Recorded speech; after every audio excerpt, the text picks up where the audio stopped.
সন্ত্রাসী সংগঠন UPDF, JSS, KNF এবং তাদের সকল অঙ্গ সংগঠনের সকল কার্যক্রম নিষিদ্ধ করতে হবে। অনতিবিলম্বে ইউপিডিএফের সাথে জাতীয় ঐক্যমত্য কমিশনের আগামী 15 মে অনুষ্ঠিতব্য বৈঠক বাতিল করতে হবে। ঐক্যমত্য কমিশন থেকে ডক্টর ইফতেখার সহ বিচ্ছিন্নতাবাদীদের সহযোগীদের অপসারণ করতে হবে। পাহাড় থেকে চাঁদাবাজ ও রাষ্ট্রদ্রোহী সংগঠনের বিরুদ্ধে আইনি ব্যবস্থা গ্রহণ করতে হবে। আপনাদের যদি কোনো প্রশ্ন থাকে তাহলে প্রশ্ন করতে পারেন।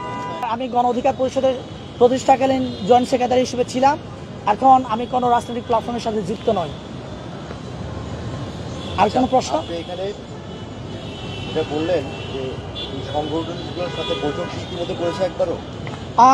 ইউপিডিএফ এর সাথে আপনার অলরেডি বৈঠক হয়েছে একবার, এবং 15 তারিখ আবার ইউপিডিএফ এর সাথে ঐক্যমত্য কমিশনের বৈঠক হওয়ার কথা।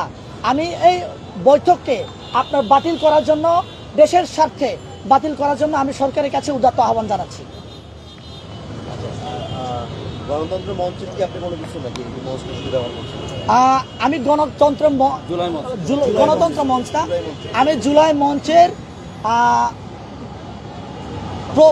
প্রতিনিধি আমি, এবং আমি বর্তমানে আমার যেহেতু কোনো অফিস নেই ঢাকা শহরে, তাই এই জুলাই মঞ্চকে আমি একটু জায়গা হিসেবে আমি ইউজ করেছি মাত্র। আমি জুলাই মঞ্চের ব্যানারে আজকে এটা করছি না।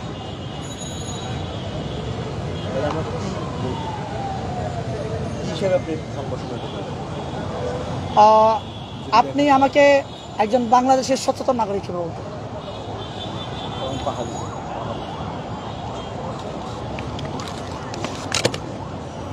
ধন্যবাদ।